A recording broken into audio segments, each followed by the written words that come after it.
Mon ami!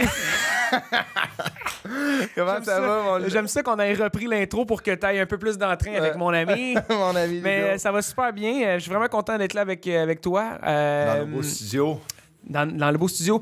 Puis là, c'est le fun. J'ai l'impression qu'on commence à sentir un peu l'été parce qu'il fait chaud dans le studio. Chaud. Je suis en chemise de jeans. Qu'est-ce que je fais là? Non, mais t'es beau bonhomme. Fait que merci d'être là. Merci d'être à l'écoute. On a un commanditaire aujourd'hui.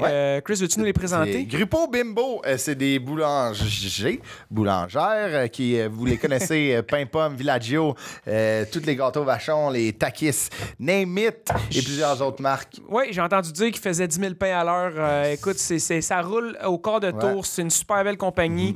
Nous, on a la chance de les connaître un petit peu. Puis c'est une super belle compagnie. Donc, il y a plein de postes vacants. Ben, ils ont environ 4200 employés à travers le Canada. Mais là, ils ont besoin de personnes au Québec. Okay? Il y a des usines un peu partout. Il y a une usine en Beauce, à Montréal. Il y en a 2 à Laval, 2 à Montréal et 2 à Québec. Une à Laval, 2 à Montréal, 2 à Québec. Désolé, une en Beauce. Et ils cherchent des employés, que ça soit n'importe où, en production, en dénitratation, en maintenance, dans un centre de distribution. Tu es ingénieur, il y a des projets où tu peux travailler chez Grupo Bimbo. Oui, des électromécaniciens, des ingénieurs juniors. Name it. Name it. Il y a des postes en masse, puis c'est vraiment... vous allez être entre bonnes mains pour une belle carrière là-bas. Donc, envoyez votre CV à l'adresse, on va le mettre à l'écran, mais l'adresse, c'est le cbemploi.usine-laval@grupobimbo.com. Manquez pas votre chance. Puis nous, on a reçu Marie-Ève Dicker aujourd'hui. Oui, championne du monde en boxe. Oui, qui est rendue animatrice qui fait des chroniques à la radio, à la Poche Bleue. Donc, Marie-Ève qui est venue nous voir est très, très, très inspirant. Si tu dis dans la vie, j'ai trop de choses à mon agenda, c'est impossible. Ben, ce qui est le fun, c'est qu'elle a un parcours d'entrepreneur, elle a un parcours de sportive, elle a une fille qui est hyper loyale avec ses relations, professionnelles, avec elle-même aussi. Son école de karaté qu'elle a partie à 18 ans sur la petite tête, qui était finalement un super gros hit. Incroyable. Ça va être... c'est un success story. L'histoire de Marie-Ève Dicker est une histoire de gage de succès. Puis moi, je comprenais un petit peu moins la boxe, elle nous démystifie la perte de poids, ces affaires-là. Fait que c'est vraiment intéressant. Il y a un peu de technicalité dans le podcast. Fait que c'est le fun de se mettre au courant. Ouais, c'est vraiment plus complexe que jab, jab, uppercut. Vous allez voir que c'est... dans un sac. C'est vraiment... donc, bonne écoute avec Marie-Ève Dicker. Vous pouvez nous suivre sur tous les réseaux. Spotify. Vous pouvez vous abonner à nos chaînes aussi. C'est une belle façon d'avoir les exclusivités du podcast sur YouTube. Et c'est ça, on risque d'en faire, on en fait plusieurs, mais on risque de se voir en live peut-être dans les prochaines semaines, mois. Donc, venez nous voir si on est devant le public. Ah ben oui. Ça va arriver, on a tellement aimé ça. Donc, on va refaire ça. Fait que bonne écoute avec Marie-Ève Dicker.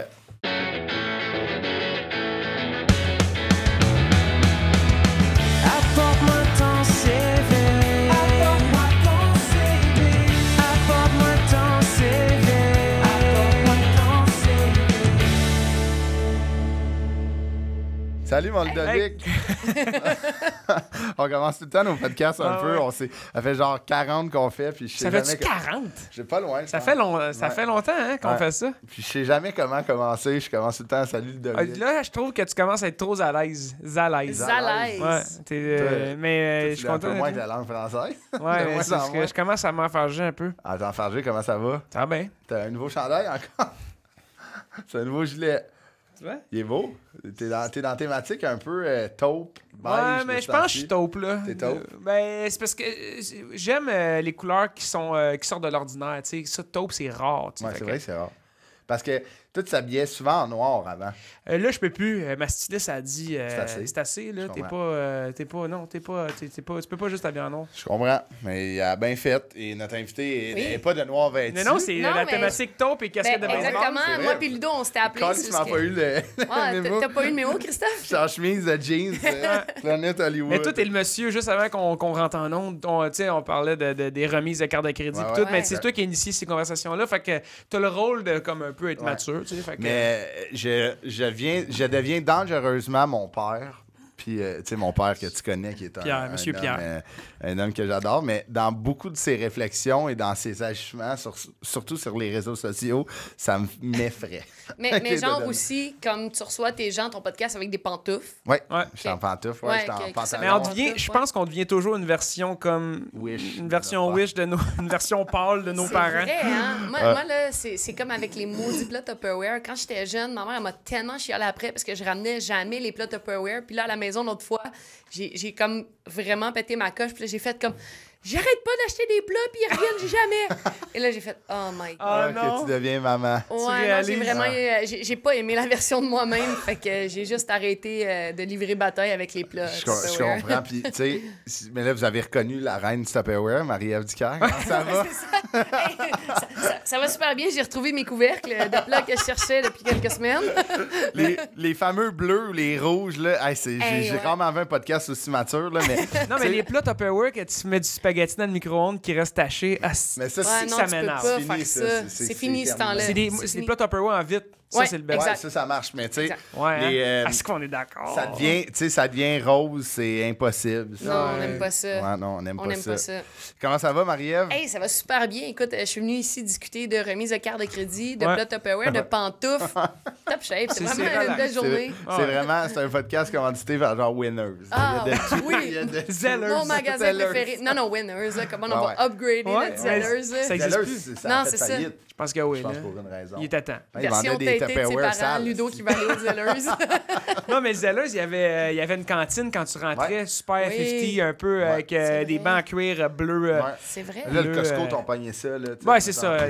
Puis j'étais allé justement dîner au Costco. Aux Zellers? Au Ikea avec ma blonde l'autre fois, et c'est le fun. Ah oui. À quel âge? Non, mais à quel âge t'amènes ta blonde dîner au Ikea puis que c'est cool? Quand ça fait 12 ans, là. OK, parfait. Tu t'achètes des Crocs puis tu vas dîner au Ikea. Tu savais que tu peux boire de l'alcool? Oui. Ikea, ils vendent du vin. Qu'est-ce que tu penses que j'ai fait? Oui, j'imagine. C'est vrai? Ah ouais? Non, moi, j'ai juste toujours mangé des petites boulettes avec la brioche. Ouais. Le saumon aussi est excellent. Pour vrai, tout est bon. C'est un podcast culinaire, j'adore. Né le 29 juillet 1986, Marie-Ève, Yes. à Saint-Eustache, au cas. Fait que tu viens, on est tous de la Rive-Nord. Ben, je pense que c'est pour ça qu'on a vraiment... C'est une on synergie. se rejoint. Ouais. C'est synergique, notre affaire, depuis qu'on est arrivé. Vraiment, complètement. T'es enfant unique, seul avec ta maman. Oui. T'as grandi sur la 640. Oui, moi, j'ai Au bout toute de la ma vie... Scarante. Non, mais moi, des deux bouts. Tu sais, moi, j'ai longé la 40 toute ma vie.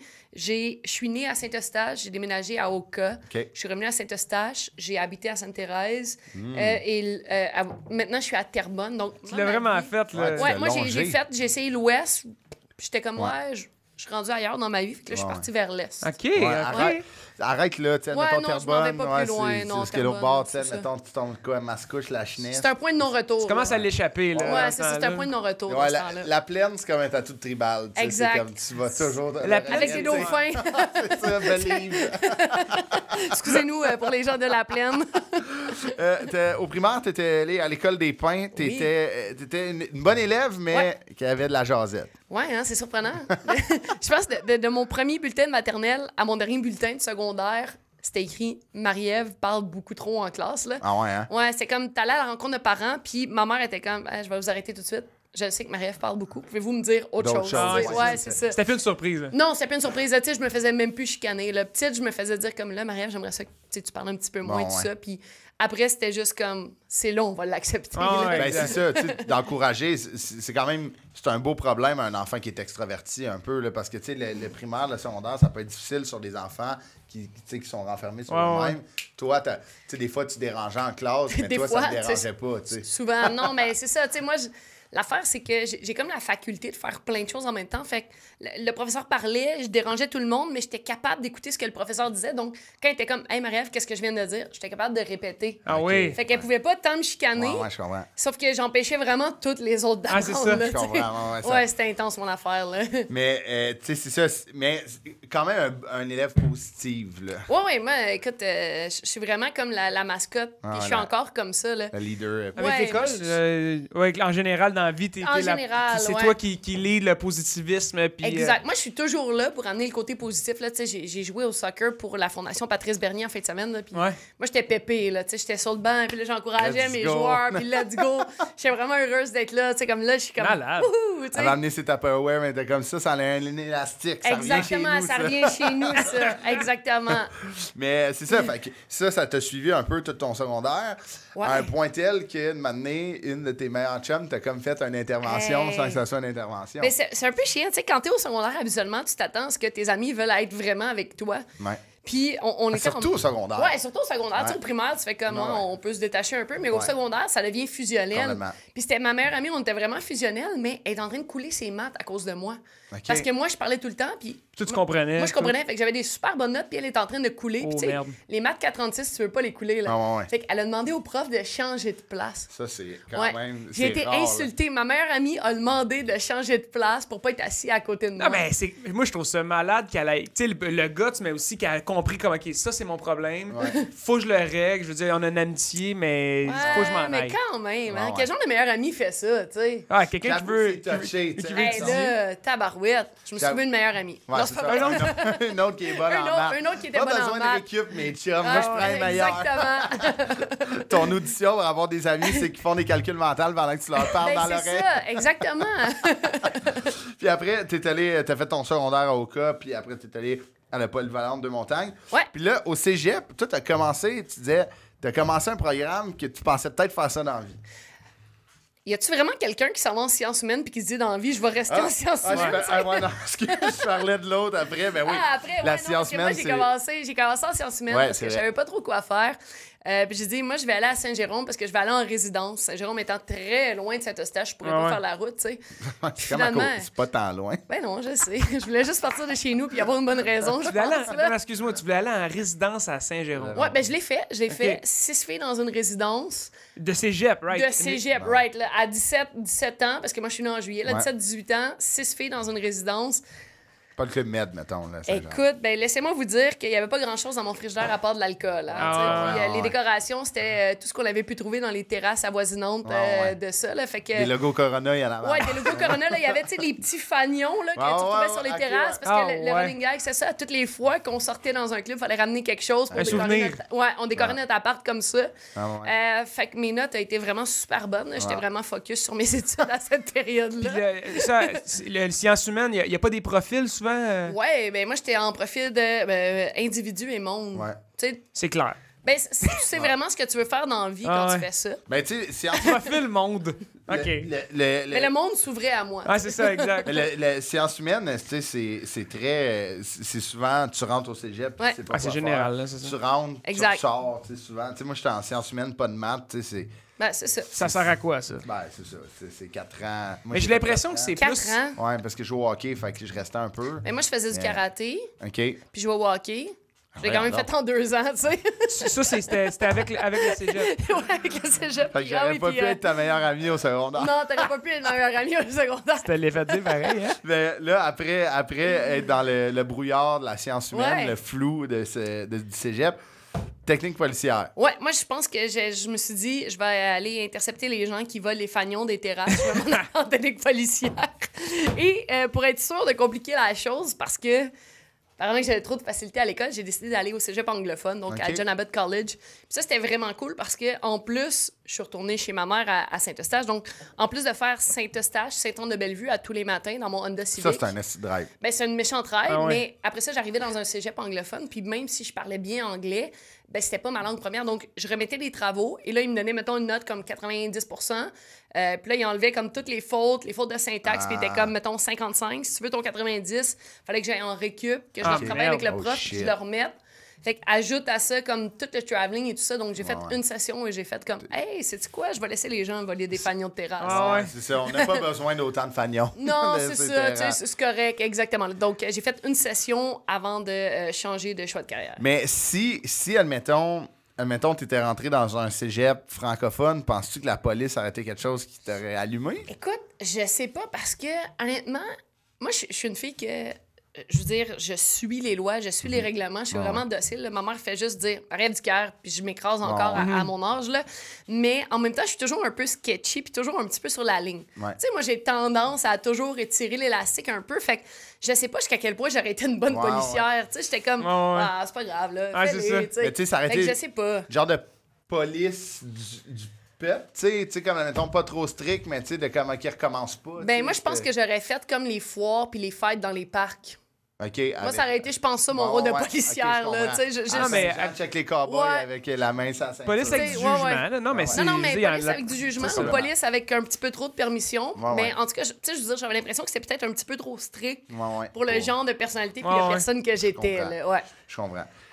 On va tomber dans tes jobs tout de suite parce que tu as comme vraiment un parcours qu'on a comme vraiment jamais reçu. C'est comme ça. Sciences humaines, profil monde. J'aime vraiment ça que c'est vraiment, tu sais, la première job. J'ai l'impression que c'est un peu c'est une entrée sur le marché du travail. Exact. Tu as été gardienne avertie. Gardienne avertie, oui. As-tu aimé ça? Je peux pas croire encore à ce jour qu'on me confiait des enfants. Honnêtement, j'étais vraiment bonne. Ah ouais? J'étais vraiment bonne, mais mettons qu'aujourd'hui, j'avais 12 ans, puis on me confiait des enfants, puis là, j'étais comme, je regarde les enfants. Ça, c'est à quel point que les parents sont à bout. Ben, c'est ça. Non, mais c'est là que tu réalises pareil. Parce que moi, aujourd'hui, je regarde les enfants de 12 ans, puis je veux dire, je leur confierais pas mon enfant, tu sais. Ah ouais. Je comprends. Mais en même temps, moi, à 12 ans, là, je faisais. C'est pas juste que tu confies ton enfant, tu confies, genre, l'éducation de ton enfant. Oui, c'est vraiment ça, parce que, tu sais, il y a des enfants que je gardais, que les parents travaillaient de soir et tout ça, puis qu'à la place de les mettre dans des camps d'été, ils passaient l'été avec moi. Fait que moi, j'arrivais, je les levais, je les faisais déjeuner, je les habillais et tout ça, là.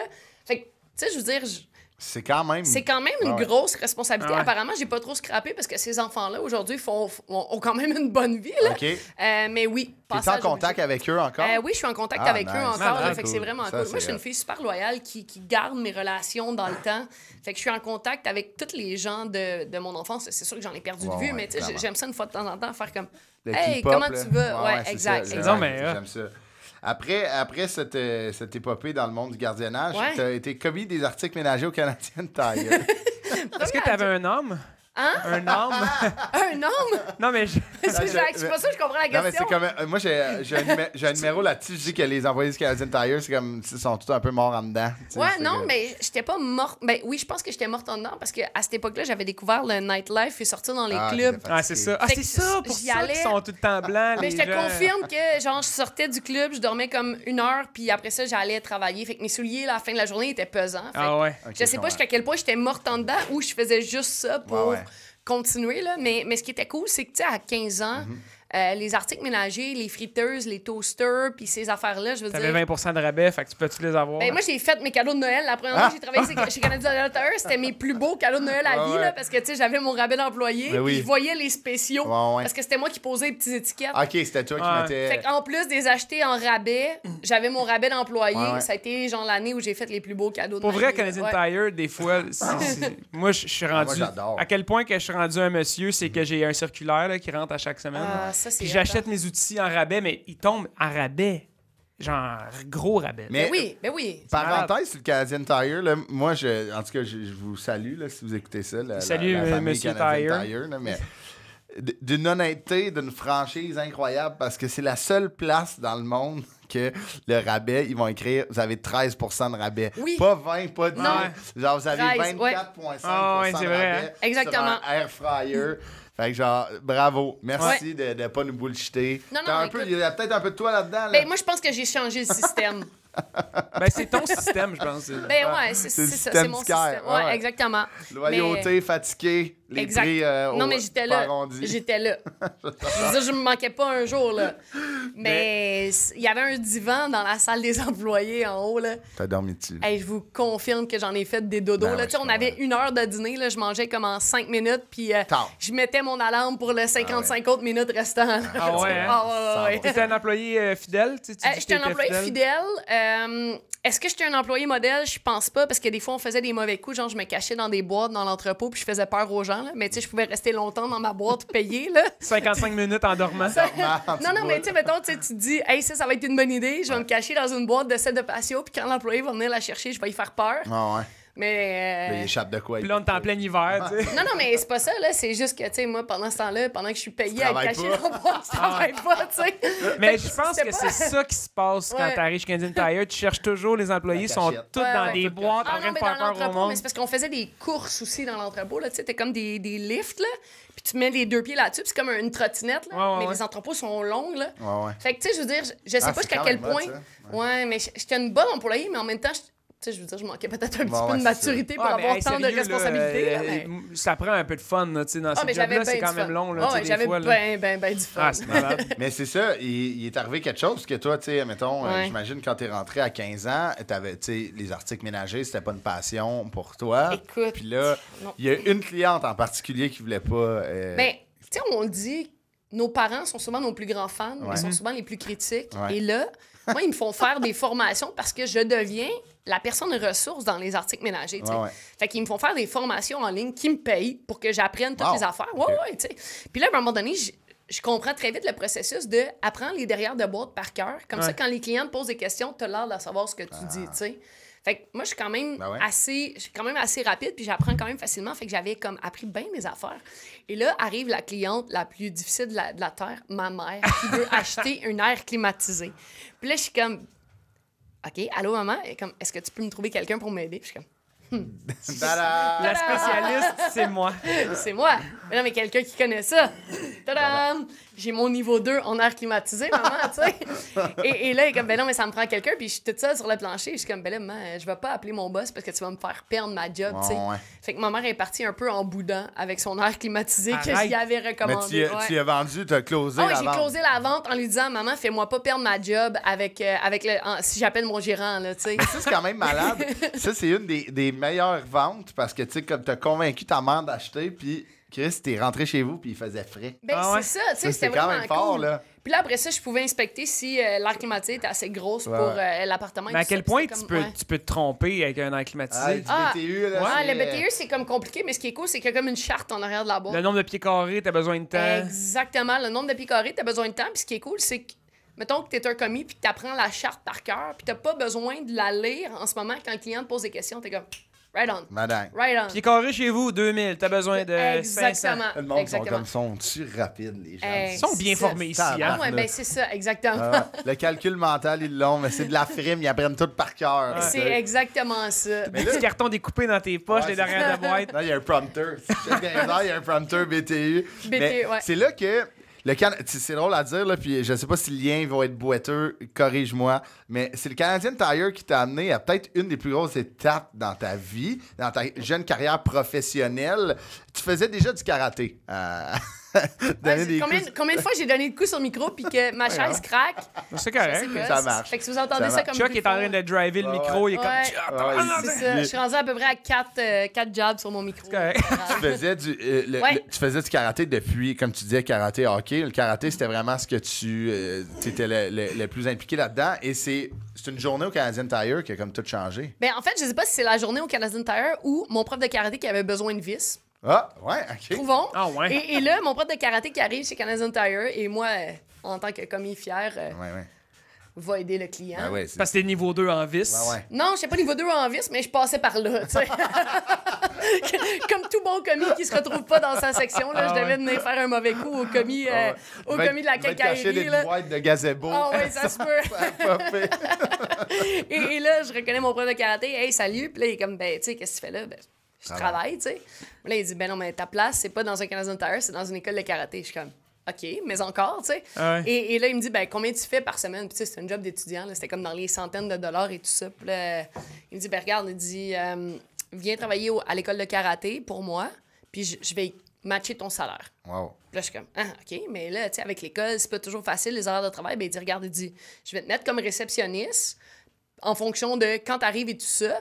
Puis, ben, ça sera ça, tu sais. Tu me donnes le nombre d'heures que tu peux, mais ta place, c'est dans l'école de karaté. Qui croyant en toi au bout, là? Ben, je sais pas s'il a bien fait, mais parce que j'étais pas nécessairement digne de confiance à cette époque-là, mais en même temps, je pense qu'il l'a fait avec plusieurs élèves de karaté. Quand tu deviens prof de karaté, on dirait que tu vois tellement les jeunes grandir, puis tu réalises à quel point tu peux avoir un impact dans leur vie. Fait qu'il il m'a juste tendu la main. Fait que moi, j'ai fait Bien sûr. Ah, je suis allée. Ouais, Il t'a tendu la main, il t'a sorti d'une boîte. Et, il m'a rentré dans l'autre. Mais c'est ça. Là, ça a commencé.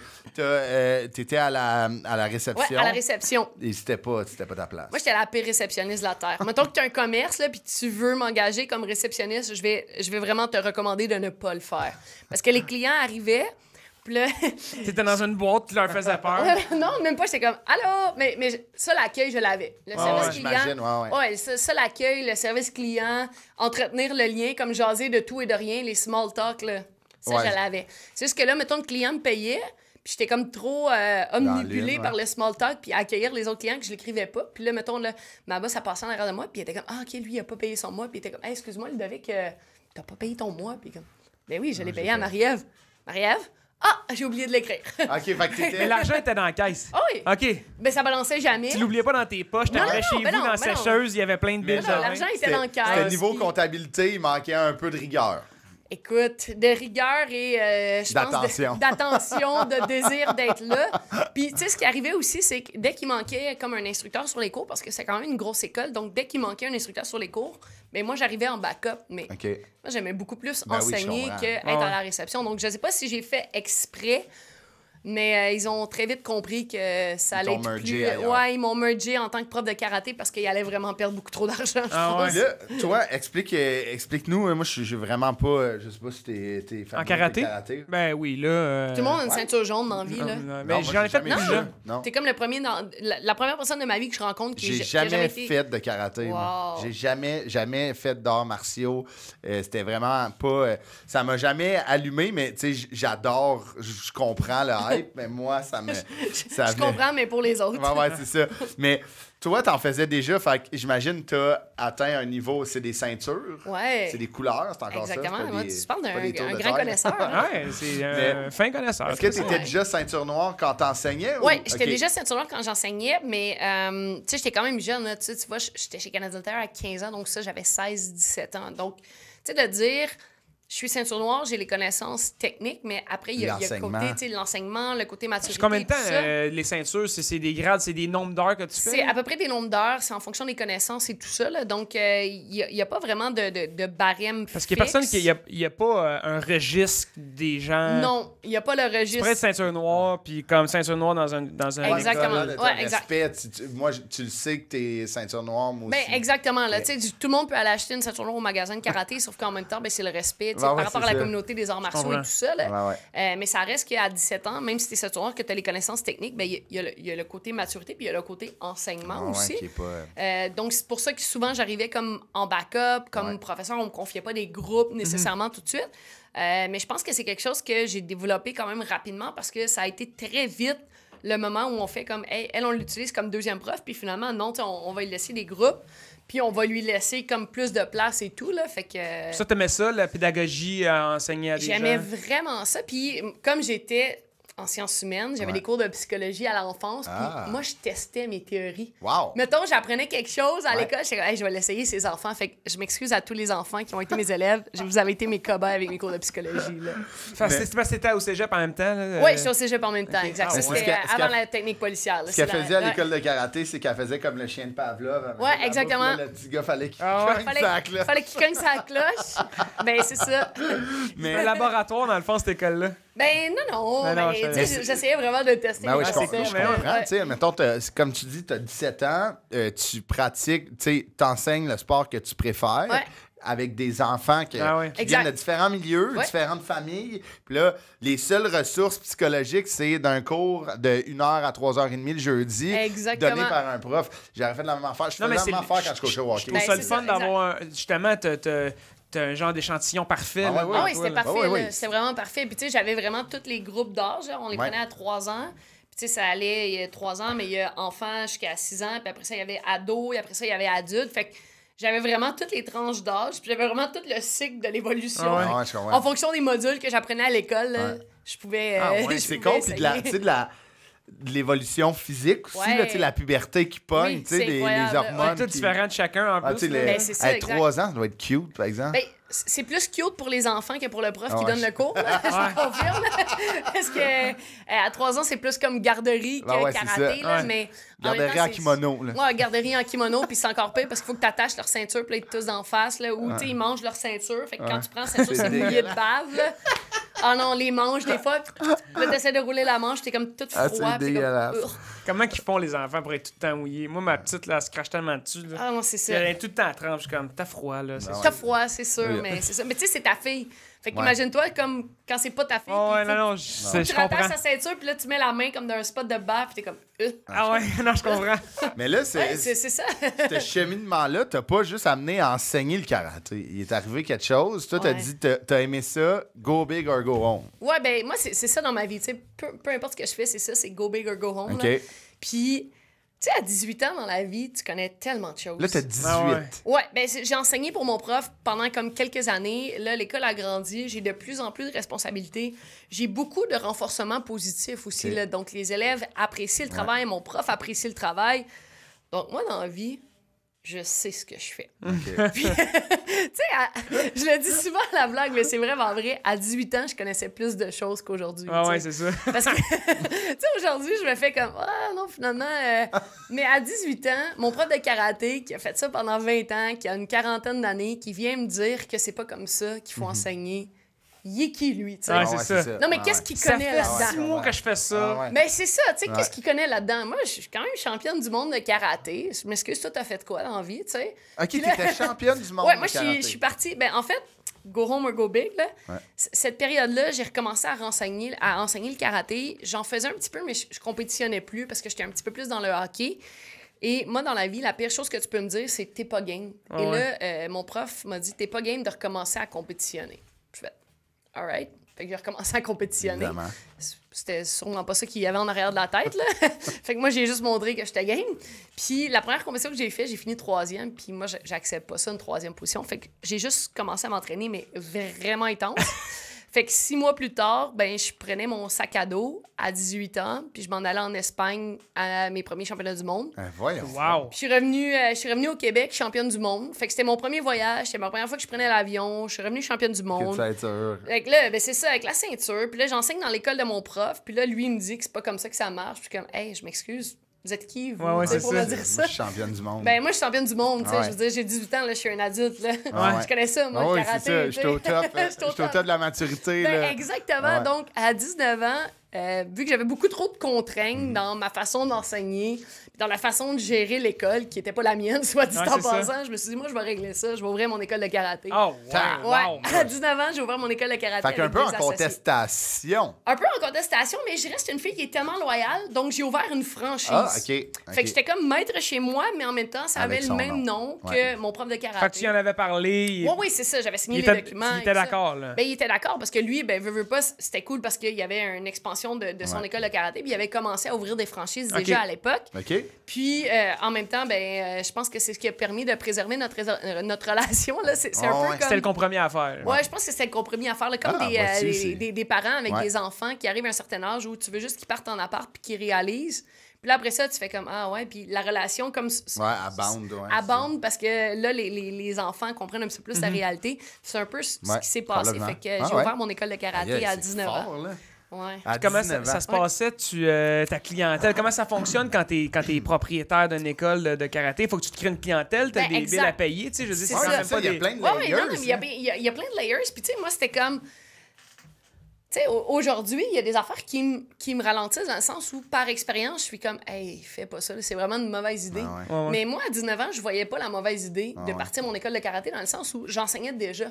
Mais j'avais pas compris que j'enseignais à une clientèle qui avait été bâtie. ouais, tu sais. ouais, Tu sais, c'est la ça. clientèle était là, le Ouais, local était là, l'entretien était là. Puis là, je suis partie, puis le premier cours que j'ai donné, j'étais comme toute seule dans mon école, puis j'étais comme... Puis là, t'as un élève, mais c'est long, là, donner des cours à un élève, ah ouais. deux Ah ouais. élèves. Ah ouais. Puis là, c'est des débutants qui viennent pour des cours d'essai. Puis là, après ça, tu essaies de convaincre les autres que tu es De vraiment rester. hot, mais tu sais, quand tu Il y a as deux élèves dans ton élèves. cours. Ouais, exact. Fait que c'est ça. Puis heureusement, j'ai quelques élèves à qui j'enseignais qui ont suivi, là, qui sont venus avec moi.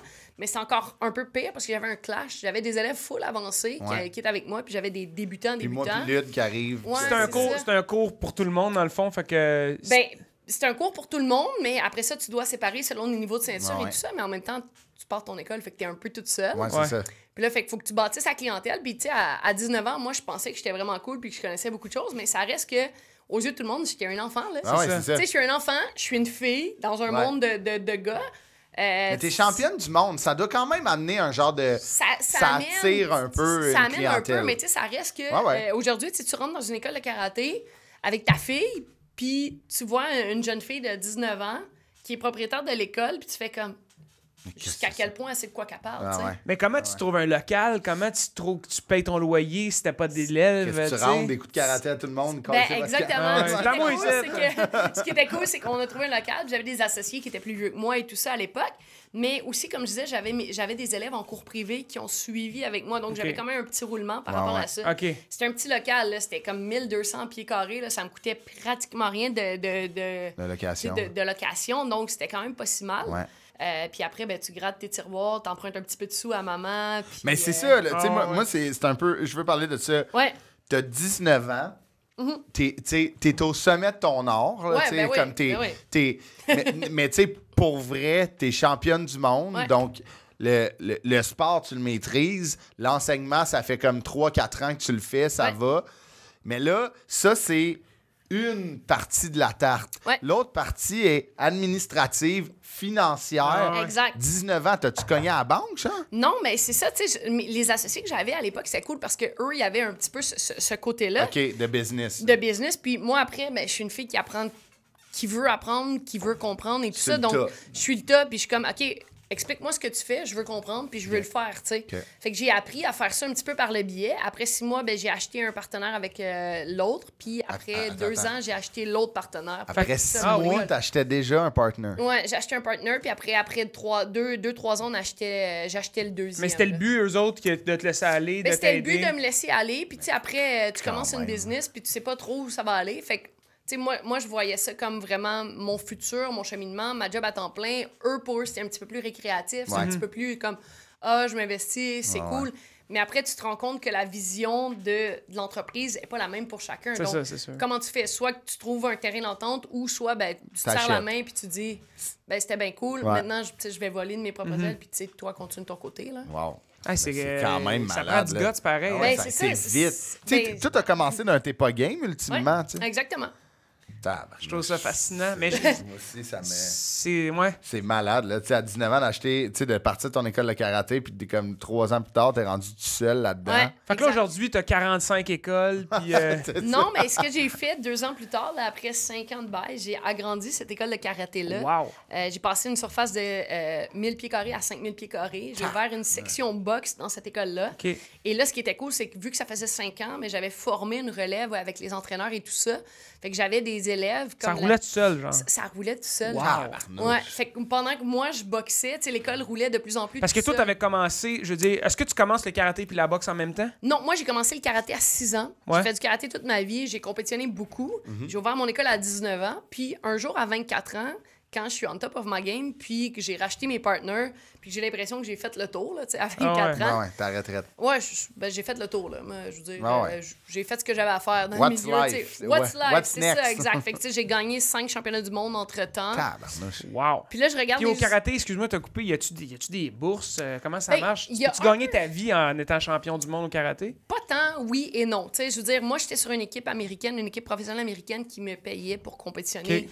Avec leurs couleurs. Donc, je passais mes week-ends sur la côte est des États-Unis. Puis, je gagnais des bourses à la performance. Donc, je gagnais, mettons, la catégorie, je gagnais 1000 $, je gagnais les grands champions, je gagnais un autre 1000 $. Donc, avec l'enseignement, avec les bourses provenant de ça, tu sais, je gagnais bien ma vie. Là. Ça a payé le cash-down de ma première maison. Là, exact. Donc, j'ai été capable de mettre de côté le cash-down de ma première maison de cette façon-là. Cool. Puis là, à 24 ans, je regarde les Jeux olympiques à la télévision, puis je suis comme, je peux pas croire, je vais jamais participer aux Jeux olympiques parce que le karaté, c'est pas un sport olympique.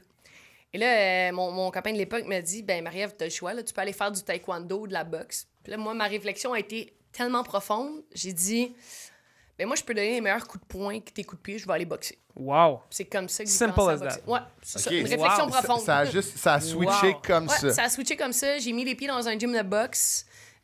Au deuxième entraînement, je faisais un sparring, c'est-à-dire un combat simulé contre une fille de comme une cinquantaine, soixantaine de combats. Puis après 3 semaines, je faisais mon premier combat contre une fille de 20 combats. Au deuxième combat, j'étais au championnat provincial. Wow. Ouais.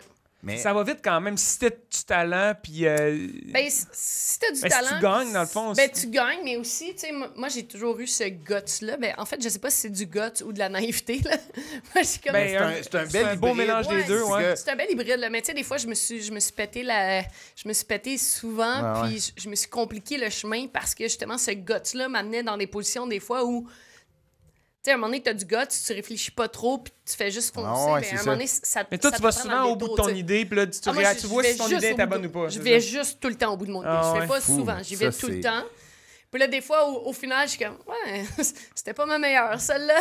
Puis d'autres fois, je suis comme, ben, c'était pas ma meilleure, mais voici ce que je peux retirer de ça, puis je vais juste continuer de bâtir là-dessus. Wow. Mais là, tu as commencé la boxe, tu t'entraînes dans ton... Là, tu es rendu avec une section boxe. Fait que là, tu t'entraînes, puis là, ça monte. Oui, ça monte, c'est ça. La clientèle monte. Je me rends à... je deviens championne québécoise des Grands Dorés. Je deviens l'athlète par excellence de la Fédération québécoise de boxe olympique. On est en 2013. Je gagne les championnats canadiens. Je gagne les Ringside World Championship 2 années consécutives, qui est la plus grosse compétition de boxe amateur aux États-Unis. Et j'ai mon école de karaté, ça roule à temps plein, il y a la section boxe. J'ai pas de vie, je travaille comme une malade tout le temps, mais moi, puis tu ça va bien. Puis puis je m'entraîne, je compétitionne, ça va bien et tout ça. Et à un moment donné, là, il arrive un événement dans ma vie personnelle. Donc, je change d'entraîneur de boxe. Je me retrouve dans une position où c'est une équipe qui était un peu discutable, des fois sur des décisions. Et je suis victime d'une grosse commotion cérébrale à l'entraînement. OK. Et vu que je suis têtue comme une mule, même si je fais la commotion cérébrale à l'entraînement, je continue de rester dans le ring. Et après ça, ben, j'avais un combat de cédulé le vendredi. Je sais pas trop ce que j'ai, mais je continue de boxer quand même. Je fais le combat. Je gagne. J'arrête la fille au 2e round, fait que c'est pas un long combat. Je reçois pas de coups, mais mon état dégrade de jour en jour. Puis je me prépare pour les championnats canadiens. Et je cours pour perdre mon poids, puis j'ai pas de jambes. Et là, je dis à l'entraîneur de l'époque, je suis comme, hey, j'ai pas de jambes. Et comme, bah, c'est peut-être juste la fatigue, là, la coupe de poids. Je dis, hey, ça fait 50 fois que je perds mon cas. C'est mon 50e combat, mais ça a jamais été comme ça. Fait que j'arrive au championnat canadien, puis j'étais championne défendante. Donc, pour me déloger, il fallait me battre 2 fois. Fait que je fais le premier combat, je me fais casser le nez, je suis dans le ring, puis j'entends les consignes des coachs, mais je suis pas capable de les appliquer. Là. Ça marche pas, tu sais. J'entends, je vois, mais je suis comme... Et là, je sors du ring, le médecin m'examine, nez cassé, commotion cérébrale. 2e commotion cérébrale, dans le fond. Là. Ben, on savait pas à l'époque. Il me sort, ça a juste empiré. C'est peut-être la même, c'est ça. Fait que là, je sors du ring, puis là, je suis comme, hey, je comprends juste pas. Le lendemain matin, je me rêve à 2h l'après-midi. Moi, à 5h du matin, je suis debout, là, puis je suis comme, aïe, ça file pas. Qu'est-ce qui se passe? Fait que là, je suis plusieurs jours, des grosses migraines, je suis pas capable de me lever. Je suis dans mon école de karaté, puis... Je sais juste pas, je suis même pas capable de rester là avec les gens qui frappent sur les sacs, le bruit, la lumière. Et là, à ce moment-là, tu sais, moi, je comprends juste plus ce qui se passe. Je suis plus capable d'enseigner, je suis plus capable de boxer. Et il y a ma meilleure amie, qui était pas tant ma meilleure amie à l'époque, mais maintenant, elle travaille en neurologie et tout ça. Puis elle dit, ben, qu'est-ce que t'attends? T'attends-tu de devenir légume avant d'aller consulter? Et là, je vois un médecin et c'est ça, ça a été une commotion cérébrale avec 2 combats par la suite. Donc, je suis très chanceuse d'être encore fonctionnelle. Puis là, tu dis que tu as mangé un coup de poing sur le nez, fait que c'était des coups à la tête, c'était direct sur la tête. Fait que, tu sais, je me retrouve ma vie va super bien, c'est top shape, mon école va bien, je suis plus capable d'enseigner, je suis plus capable de boxer. J'ai vraiment des grosses... La santé ça tombe vite, hein? Oui, ça a tombé vite. Tabarnouche. Puis là, après ça, ben, j'ai rencontré un spécialiste de commotion cérébrale, puis on a juste rebâti toute l'équipe autour de moi. Fait qu'il m'a présenté un préparateur physique, m'a présenté un conseiller en nutrition et j'ai recommencé avec un nouveau coach. Et toute cette équipe-là, c'est l'équipe qui m'entoure encore à ce moment. Dans le fond, c'était un peu comme de la négligence de l'équipe? C'était une négligence mélangée avec de l'acharnement têtu. Je vais pas admettre. Faut que je batte. Je vais mordre dans mon mode pire. Je vais y aller. Je vais continuer de foncer par en avant parce que moi, il n'y a rien qui va me faire mal. Il n'y a rien qui va me faire reculer. Fait que c'était un peu un mélange de tout ça. Puis là, c'est vraiment une claque en pleine face parce que j'apprends que... c'est le cas de le dire en esti. Oui, c'est ça. Mais tu sais, j'apprends que crime... finalement, je suis pas Superman, là, tu sais, je veux dire, je peux avoir mal et tout ça, fait que après, ben, je suis à l'extérieur du ring, j'ai de la difficulté à enseigner, je dois comme repenser, puis moi, je veux reboxer, mais pas jusqu'au point de perdre mes capacités puis de dire que, crème, après ça, moi, je peux plus rien faire dans la vie, là, parce que la vie continue. Moi, c'est important d'être capable. T'es pas vieille. Ben non, faut que je parle, mais tu sais, moi, j'aime ça réfléchir, j'aime ça analyser, tu sais, puis même si mon métier est physique, mais moi, j'aime ça, tu sais, être sharp et tout. Fait que là, je suis comme, hey, jusqu'à quel point? Et là, avec cette équipe-là de spécialistes, eux, ils ont dit, ben Marie-Ève, moi, je voulais toujours aller aux Jeux olympiques ou je voulais toujours tourner pro, mais avant tout, c'était ma santé. Puis les spécialistes se sont fiés au neurospécialiste qui était le docteur Tinjuste. Et ils ont juste dit, ben regardez, on va l'aider, puis on va lui donner une qualité de vie, puis après ça, on va voir où ça va l'amener. Ouais, exact. Et finalement, après 1 an, j'ai réussi à revenir sur le ring. Wow! Ouais, exact. J'ai réussi à revenir sur le ring et avec l'équipe que j'avais bâtie, l'entraîneur de mon école de karaté, continué de rouler et tout ça.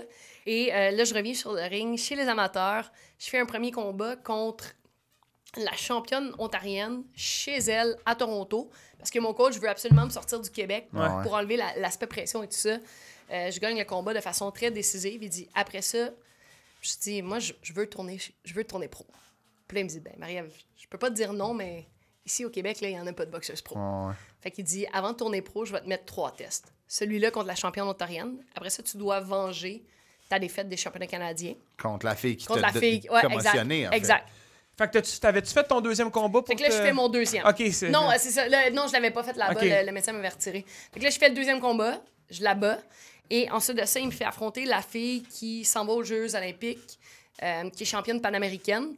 Puis comme on n'est pas dans la même catégorie de poids, ben, c'est un défi, donc il n'y a pas de gagnant. Mais sur les 3 rounds, ça va très bien, mes affaires. Donc, je prouve que j'aurais eu ma place aux Olympiques, mais parce qu'à un moment donné, les circonstances et tout ça, ça fonctionne pas. Et là, on annonce que je vais passer chez les professionnels. Wow! Ouais. Là, mais... Ouais, j'ai encore mon école de karaté pendant ce temps-là. Hey, moi, là, je te dis, là, des frissons. moi, avec, puis genre, tu sais, moi, j'ai une question, là, puis on va revenir à ton parcours, là. C'est crissement anxiogène, je trouve. Tu sais, admettons, non, mais comme, tu sais, tu te fais frapper, commotion, puis là, tu shut down. Là, il faut que tu prennes une pause. Puis là, tu sais, c'est pas rien qu'une pause, t'es fatigué, c'est que ton corps, tu sais, c'est un coup à tête qui aurait pu être fatal, qui aurait... Puis là, tu repars, des fois... T'es-tu anxieuse dans la vie? Oui et non. Je te dirais que oui, ça m'arrive des moments où, tu sais, je vais douter puis je vais me poser des questions. Puis si je compare à tout ce que je fais comme décision puis comme chemin de vie que je fais, je suis pas tant anxieuse parce qu'il y en a qui seraient morts comme une crise de panique à ma place. J'ai fait en faire une quand tu racontais ton âge. Tu sais, mon cœur, il bat à 105. Ouais, une année, il a fallu que je compte jusqu'à 10, moi, j'étais encore là. Regarde mon doigt, J'ai failli monter les mains, je faisais non, c'est vrai, ça me fait. Moi, je trouve que vous avez les, tu sais, surtout les boxeurs. Là. Moi, je suis, tu le sais, là, je fais mes premiers pas dans la boxe, puis je me compare à un judoka de 3 ans. mes premiers pas. Ah oui, je vais aller attacher ta ceinture pleine dedans avant. Hier, je suis allé faire de la boxe avec Sam, là, puis mes manches étaient mouillées. Là, c'est ça, hein? Les cordons que tu dansais. Je voyais le monde s'entraîner, puis je suis comme, tu sais, là, on tape sur un sac, mais comme là, toi, tu fais face à l'adversité, mais comme avec un grand A à tous les combats. Puis, moi, que tu roules à une école de karaté. On the side, comme side gig. Comment tu faisais? Comment tu fais? Mais honnêtement, je vais t'avouer là, que à ce jour, tu sais, quand je disais tantôt, à 18 ans, je connaissais plus de choses que maintenant. Là, maintenant, je me demande comment j'ai fait. C'est ça. Maintenant, là, avec un pas de recul, je suis comme, hey, comment j'ai fait? Parce que des fois, je regarde mes journées qui sont un peu loadées, là, avec mon horaire d'entraînement et tout ça, puis je suis comme, hey, mon Dieu, je suis vraiment fatiguée. Puis là, si je compare à quand j'avais mon école, là, tu sais, j'enseignais une 30aine d'heures par semaine, à part de la gestion de l'école, la gestion des employés, les passages de ceinture, les compétitions de karaté. J'avais une équipe de compétition que je suivais, mes entraînements, mes combats. C'est fou. Je veux dire, je comprends. Maintenant, tu sais, c'est comme, qu'est-ce que j'ai fait? Puis à ce moment-là, je me posais pas de questions. Moi, j'avais envie de boxer. Puis après, il fallait que je gagne ma vie. Mon école était là, je l'avais bâtie. Donc pour moi, c'était inconcevable de changer de travail. Puis la boxe, on se le cachera pas. Là, j'ai boxé mon premier combat pro pour 600 $. Fait que 600 $, t'as payé tes coachs. Même mon coach, quand je suis arrivé pour lui donner de l'argent, il a fait comme... non, c'est bon. C'est-tu gardé, là, tu sais? C'est ça. Sam m'a dit comme... on s'en reparlera plus tard, là. Parce que, écoute, c'est tellement pas payant. Fait qu'il faut que tu gagnes ta vie. Après, mon école de karaté, c'est ce qui me permet de gagner ma vie, tu sais. J'imagine... que de m'amener, il a fallu que tu fasses un choix parce que j'imagine que un écopait sur l'autre.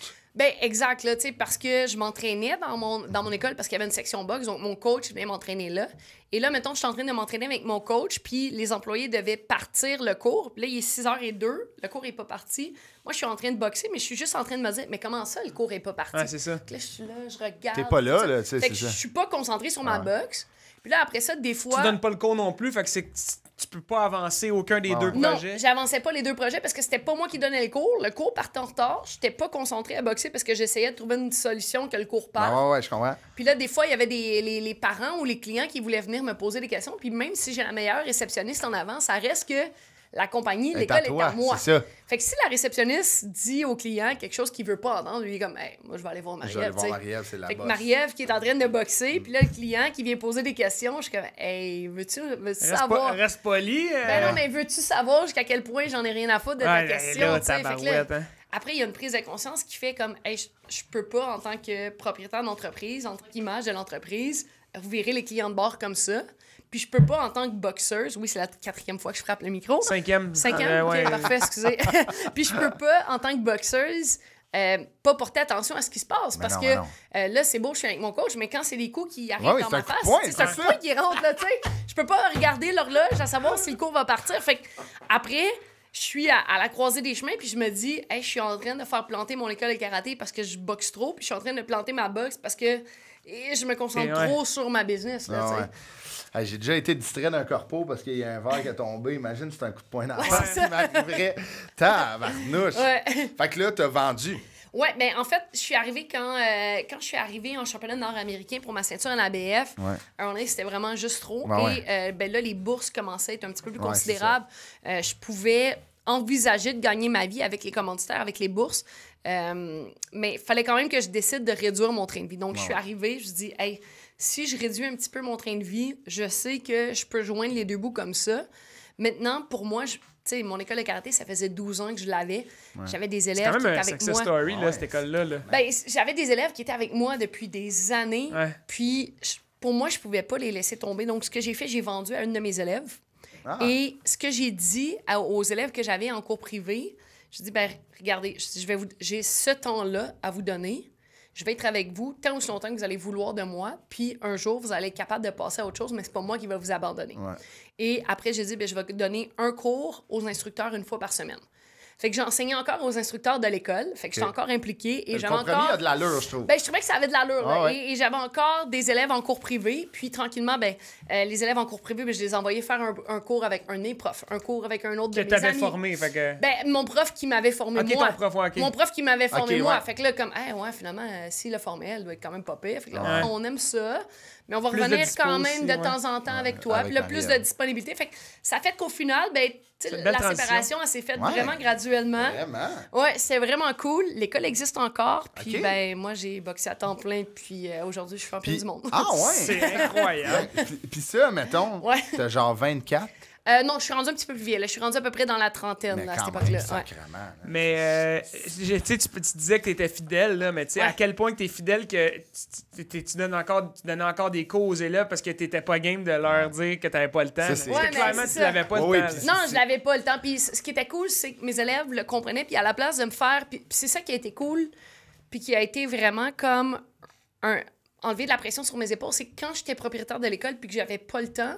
Pour les élèves, des fois, c'est difficile à comprendre. Puis avec raison, c'est comme, hey, t'es mon prof. Tu sais, je te paye pour que tu m'enseignes, puis t'as pas de temps.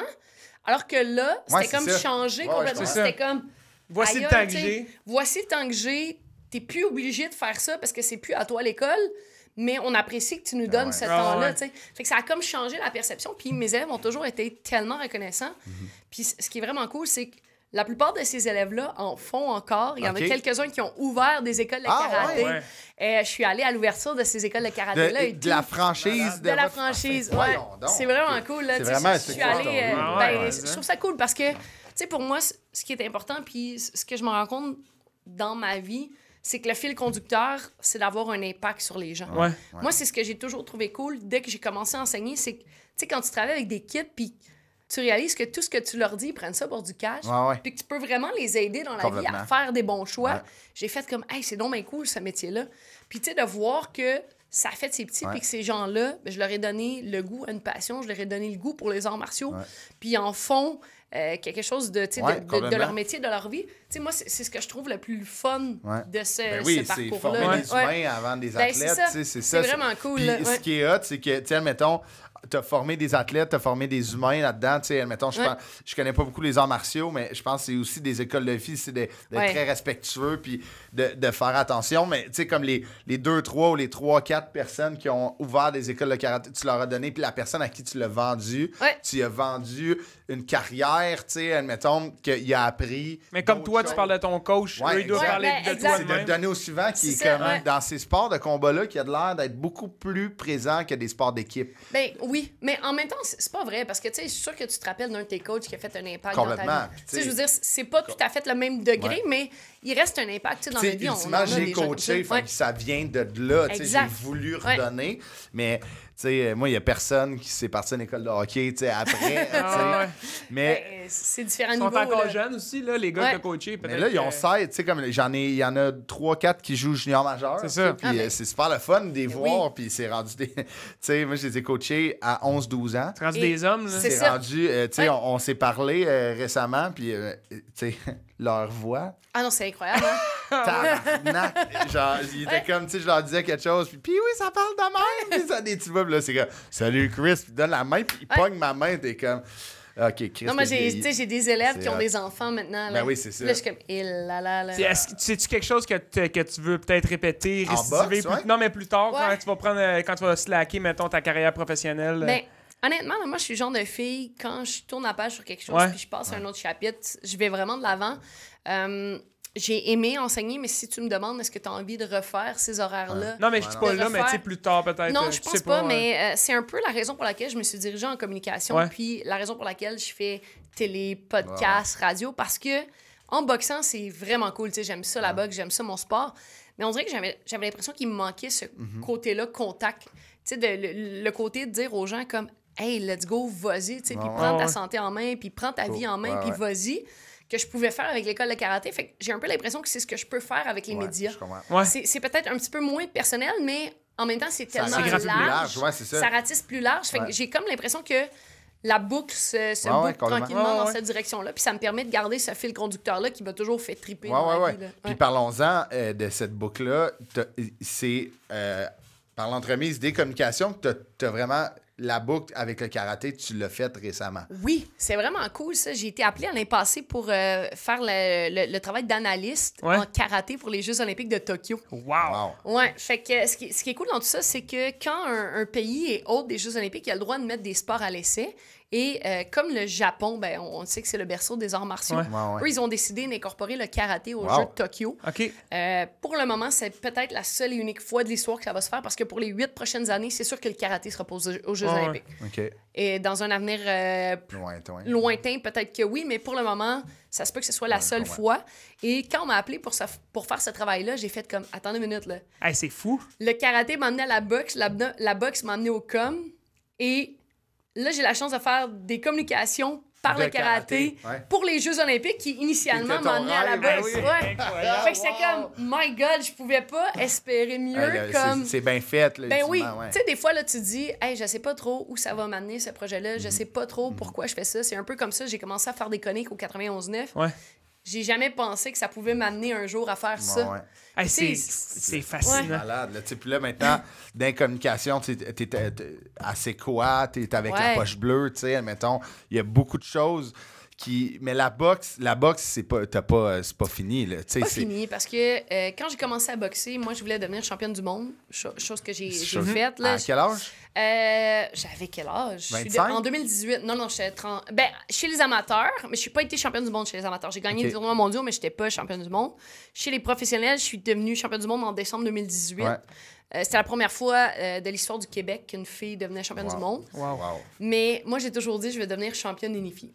Et là, je suis à 1 ou 2 combats d'unification. OK. Et c'est quoi unifie? Unifier, c'est d'aller mettre la main sur d'autres ceintures. Parce qu'en boxe, il y a 4 ceintures majeures. Moi, j'en ai une. C'est-tu comme c'est comme des majors, mettons, au golf, au tennis? Un peu. C'est comme des associations différentes et tout ça.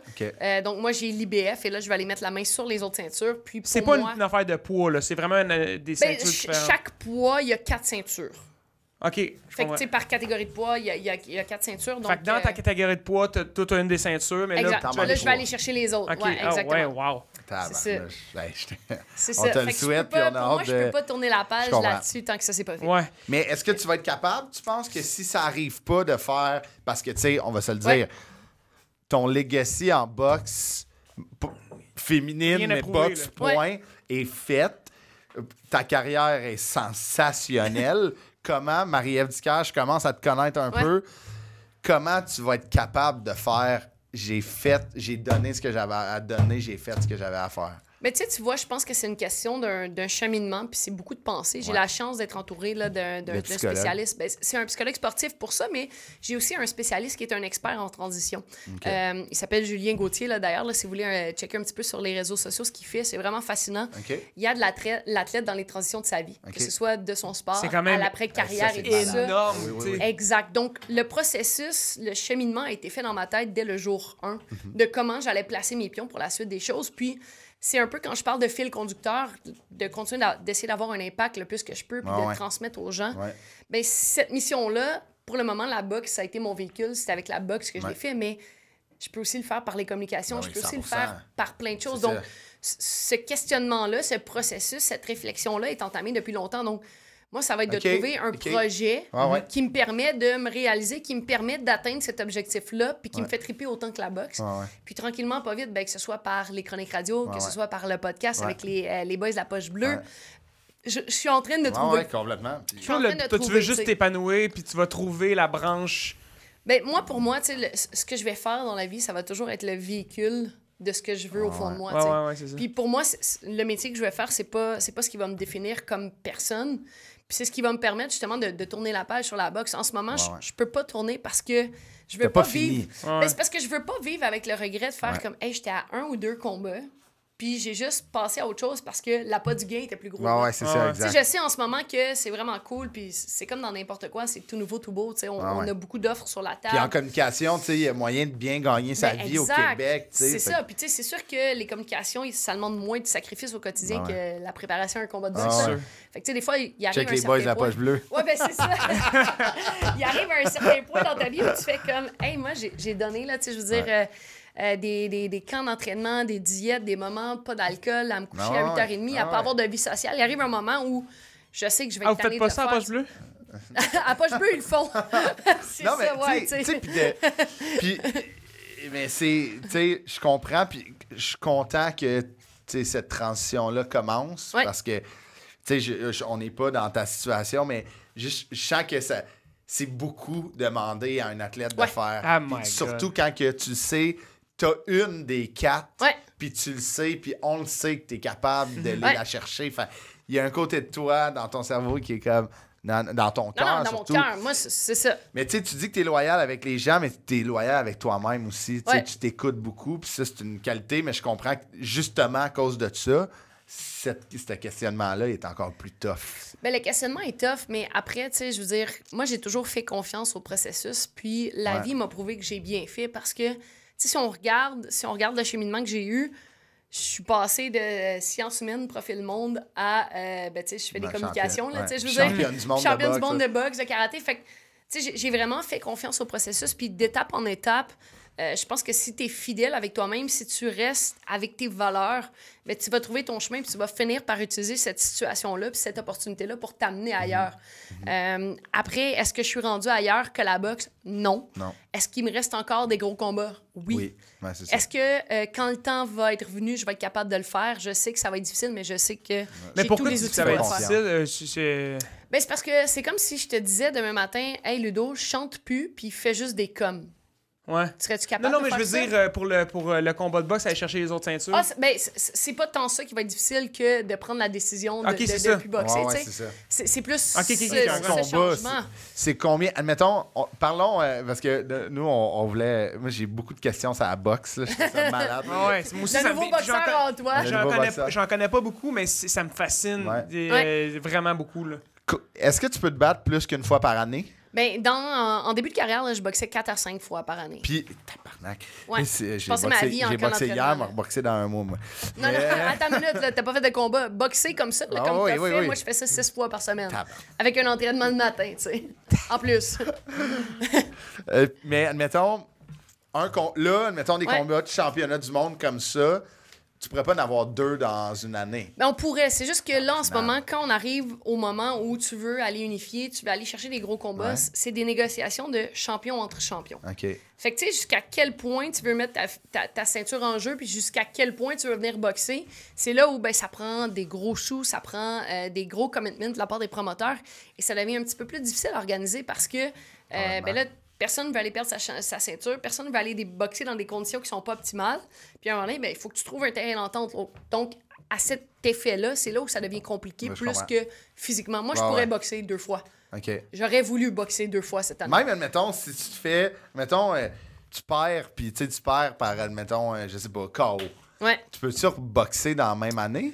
Tu peux boxer dans la même année. C'est juste que là, ben, ça va être à ton équipe et à ton entourage de gérer ça et à toi aussi de gérer ça parce que tu peux perdre par KO puis tu sais des fois c'est un coup de poing, un flash, tu es au sol puis il n'y a pas trop de dommages alors que ça peut être genre 12 rounds où tu te fais super malmener, tu perds par KO puis là t'es magané encore plus. Fait que chaque KO, chaque personne est différente donc je pense que c'est de là où d'avoir l'équipe de spécialistes, d'avoir l'équipe de gens autour de toi qui va te permettre de prendre les bonnes décisions. Malheureusement, c'est pas le cas pour tout le monde en boxe. Il y en a beaucoup qui vont juste sans se poser de questions. Il y en a qui n'ont pas le choix aussi. Ben, il y en a qui n'ont pas le choix, c'est ça. Il y en a qui n'ont pas le choix. Il y en a qui ne réalisent pas. Puis, il y en a qui n'ont aucune autre option dans la vie là, que de boxer. Fait que ça, après, ben, c'est libre à chacun. Moi, dans mon cas, c'est sûr que je veux dire, je reçois un mauvais coup en entraînement, puis l'équipe réévalue. Là, C'est arrivé des matins où je file pas top. J'appelle mon coach, je suis comme, hey, non, tu sais quoi, on met pas les gants aujourd'hui parce que je sais que je suis pas sharp. Tu connais aussi, ça fait longtemps que tu fais ça. Exact. Puis, tu sais, ça demande beaucoup d'humilité. À un moment donné, mon coach a arrêté le sparring. Là. J'étais en entraînement, puis c'était un entraînement où je recevais beaucoup de coups pour rien. J'étais pas sharp cette journée-là. Fait que là, à un moment donné, il a juste fait. Mais j'étais enragée. Mais tu comprenais pas? Ben oui, je comprenais. Je savais qu'il avait fait la bonne décision. La compétitrice en toi. Ben oui, parce que j'étais comme, mais non, là, je vais remonter, je peux pas croire, je suis pas faite de même, puis tout ça. Puis après, là, il a vu que j'étais vraiment fâchée. Là, il m'appelle, je suis comme, hey, je sais que t'as fait ta job. Je suis pas fâchée après toi, je suis fâchée après moi. On se reparlera lundi, tu sais. C'est vraiment... Il y a cette communication, pas dans toutes les équipes, mais dans la mienne, c'est vraiment super important. Mais avant de terminer, j'aimerais qu'on reparle de ce qu'on a parlé tantôt. Tu sais, comme tu disais, une manière, il va falloir que tu tires la plug, parce que, tu sais, la boxe, c'est des combats, mais il y a beaucoup de sacrifices à faire, dont ce qui est vraiment important en boxe, puis qu'on connaît, mais qu'on connaît pas le processus, c'est la perte de poids. Puis les pesées, puis tout. Comment... Là, tu disais tantôt que tu peux perdre... Tu as déjà perdu 17 livres en 24 heures. Une fois, puis c'était parce que j'avais des problèmes de santé, tout ça, puis on voulait absolument pas canceller le combat, mais de façon générale, je vais perdre un 5-6 livres en 24 heures. Mais il y en a beaucoup que c'est beaucoup plus que ça. La moyenne est environ 10-12 livres. C'est quoi le processus? C'est comme... Toi, c'est la veille d'un combat... Faut que tu perdes, la pesée est la veille d'un combat. La pesée est à peu près 24 heures avant le combat. Mais tu perds pas ton poids 24 heures avant le combat? La plupart du temps, oui. Fait que je vais voir un chirurgien, il me coupe un bras, plein de pèse, puis le recou, tu sais. Plein de pèse, puis le recou, tu sais. C'est ça la plus facile que j'ai trouvé, là. Bon cordonnier. Ah oui, il était écœurant, là. Jack, ça me paraît même pas, là. Fait que si c'est 3-4 livres, c'est la main. C'est ça. Plus t'as besoin de je me fais traiter de cave, Non, mais habituellement... Non, c'est pas toi, là. Habituellement, tu sais, de mon côté, chaque personne, comme je dis, a des façons de faire différentes. De mon côté, on va préparer la coupe de poids comme plusieurs mois d'avance. Là, avec le plan alimentaire, on va essayer de couper 1 à 2 livres par semaine et tout ça. Puis ensuite de ça, la semaine avant le combat, c'est tout un processus d'où on va vraiment loader l'eau. Donc, on va boire beaucoup d'eau, utiliser des diurétiques pour habituer son corps à baisser, couper les carbohydrates, couper dans le plan alimentaire. Donc, faire pipi. Faire pipi très souvent. Et là, comme le dernier 24 heures, on va faire des bains de sel d'Epsom, on va utiliser de la chaleur, des saunas, des choses comme ça. Tu veux tout éliminer l'eau. Tu veux éliminer l'eau, exactement. C'est malade. Ouais. Ça me fait capoter. Tu sais, ce qui est fou dans tout ça, c'est que, mettons, moi, ma catégorie de poids, c'est 154 ou 147, là, ça dépend des combats. Mais si j'arrive à la peser, mettons, à 154,2, ben moi, je perds ma ceinture de championne du monde, puis je dois donner 20% de ma bourse à mon adversaire. Puis tu te bats pas. Ben, je peux me battre si mon adversaire accepte de combattre contre moi, puis mais je ça dois arrive lui donner souvent? 20% de ma bourse. C'est arrivé... Moi, c'est jamais arrivé parce que pour moi, ça fait partie de l'éthique de travail, puis c'est pour ça que même si j'avais 17 livres à le perdre, je les ai perdus, puis je vais les perdre coûte que coûte. Mais c'est arrivé là, des athlètes qui n'ont pas fait le poids, qui doivent donner 20% de sa bourse. Ça m'est arrivé, moi, une combat. Là. C'est arrivé une couple de fois où les filles m'ont donné des pourcentages de bourse. Oh, Toi, ouais. tu disais, est-ce que tu dis toujours oui parce que t'as l'air d'être la fille de comme say no more. T'es pas game. À non, 0.4 de plus, ok, je suis game. Ah non, mais attends, là, il y a une fille, je me rappelle cette fois-là, le combat était signé à 142. Puis c'était une des fois où j'avais eu quand même un peu de difficulté à faire le poids. Puis ça avait été tough. Mais moi, j'avais fait mon 142. J'arrive là-bas, la fille est 154. Et What? Ouais, la fille est 154. Et là, la régie n'autorise pas le combat parce qu'à cette catégorie de poids-là, c'est 7 livres maximum. De trop, dans le fond. De- Fait qu'elle aurait pu aller à 149 max. Ouais, 149 max. Fait que là, ce qu'on a décidé de faire, parce que la fille, tu sais, c'était pas, mettons, 12 livres de plus de muscles. Là, c'était veut dire... elle l'avait pas poussé, mettons. Là, c'était pas une fille comme tant en shape. Fait qu'on savait que... Tu peux te battre pareil. On savait que je pouvais me battre pareil. Fait que là, on a fait changer les contrats parce que si moi, je dépassais le poids, je perdais mon 20% aussi. Fait qu'on a fait changer les contrats. Ils m'ont gavé d'eau puis de Gatorade pour me faire monter, pour aller chercher 7 livres de différence pour pouvoir boxer. Là. Ouais. Wow! Puis, Mais oui, moi, j'étais game. Là. Ah ouais, Let's go, on le fait. On le fait. Comment ça Amène le Gatorade jaune. Ah ouais, c'est le bleu. malade. Le bleu. Comment ça Le marche, bleu, hein? justement, là, les bourses? Je veux pas savoir c'est quoi Ouais. les bourses, mais est-ce que c'est chaque boxeuse négocie son contrat de chacun de son bord, puis tu t'entends pour ta bourse que toi? C'est pas égal avec les fascinant. deux. Non, les deux c'est jamais filles. égal avec les deux. Là. Ça dépend de la notoriété, promoteur. de Ça ci, de dépend, ça. c'est ça. Ça dépend de la notoriété de la boxeuse. Ça dépend aussi du promoteur qui organise le combat. Ça dépend aussi des autres personnes sur la carte parce que tu as un budget pour organiser une carte de boxe. Fait que si tu as, mettons, un gros nom, genre dans le temps où je boxais sur les cartes de Adonis Stevenson, ben lui, il amène des gros réseaux de télé américains et tout ça. Donc, il y a plus de budget, tu sais. Lui, il avait une grosse bourse. Mais lui, il a une grosse bourse, mais aussi, ça donne plus de budget au promoteur pour Ok, faire ouais, la je comprends. carte. Ok, tu sais. fait que toi, c'était là-dessus, c'est plus C'était payant. là-dessus, c'est plus payant et tout ça. Là, fait que c'est très... tu sais, nous, on a des agents qui vont négocier les bourses avec les promoteurs. Le promoteur a un budget à respecter, donc il va attribuer un certain budget pour les combats. Tu sais, mettons, je vais dire un chiffre comme ça. Là, mettons, il accorde 100 000 à mon combat. Ben, tu sais, combien il va me donner à moi, combien il va donner à l'autre. ouais. L'autre est prêt à venir pour combien. Qu'est-ce qu'on va mettre comme titre en jeu, à quel Si point tu on va faire perds, le tu combat. gagnes aussi? Non, c'est jamais si on perd, on gagne. Ah non, ok, C'est la toujours- bourse, c'est... la bourse, c'est toujours conclu d'avance. OK. C'est juste que si tu fais un combat de boîte, là, ben après ça, bonne chance pour tu seras négocier. plus engagé, Ouais, ouais, c'est c'est ça. Là, toi, admettons, tu gagnes une ceinture, fait que là, tu peux Fait que là, tu dealer montes, plus c'est haut. ça, ouais, tu peux c'est dealer ça. plus haut parce que là, les gens veulent venir malade. gagner ta ceinture. C'est une business puis- pareil. Ah, Ah, ouais, c'est une c'est grosse vrai. business. C'est Ouais. une grosse business. Là. Ouais, Ouais. c'est vraiment C'est- fascinant. Ouais. Hey, Marie-Ève, pour vrai, Oui. ça a été un plaisir. Mais, C'était toujours. tellement intéressant. Ben, je vais revenir, j'en sais avec vous autres, à C'est condition qu'il y ait des vraiment tacos puis de la tequila. Ah ouais, Oh non, Margarita. Margarita, ouais. Mais mais- Hey, on fera ça. excellent. Pour vrai, Marie-Ève, c'était full intéressant. Mais, Puis, hein. on peut tuer ses réseaux sociaux, la poche Yes. bleue qui était là à tous les épisodes. Ouais, quasiment. tous les épisodes de la poche bleue, les gars se débarrassent pas de moi. Ouais. J'apporte du contenu Ah, c'est au que show. ils ont Fait que peur. là, non, moi, je pense qu'ils se disent comme, hey, Marie-Ève est là, on n'a pas besoin de se forcer. On sait que les gens vont apprendre de quoi. Ben, tu sais, moi, à l'avoir écouté une couple de fois, là, tu sais, c'est Ah ouais. toujours full pertinent puis super le fun, ton segment. Puis aussi, t'étais... Tu sais, on peut tuer des projets sur le four. Ouais. Donc, Les projets, c'est le faux. c'est ça, Ouais, mais il y a des gros, il y a des Ouais. gros projets qui s'en viennent. On va annoncer ça bientôt. On m'a Très dit que cool. j'avais pas le droit de le dire. J'ai Ouais. bien la misère à pas le dire, Ouais, je mais je comprends. vais pas le dire. Sinon, ben, On va fermer Facebook, le micro, là, tu vas Instagram, le dire. Twitter, Puis, LinkedIn, tout ça. Tu sais, si tu repars, si tu réentraînes pour un combat, ça repart, tu sais, on va, nous, on sait ça, Hey, on va- hey, Mais, mais on mais Guillaume est venu. Max n'a pas pu venir, mais Guillaume est venu là, quand je suis redevenue championne du monde au Centre Bell. là. Wow. C'est vraiment cool. Ah oui, Wow. je comprends, Ouais, je comprends. ouais, ouais. Merci Marie-Ève, ça a Merci été beaucoup. super cool. Plaisir. Apporte-moi ton CV.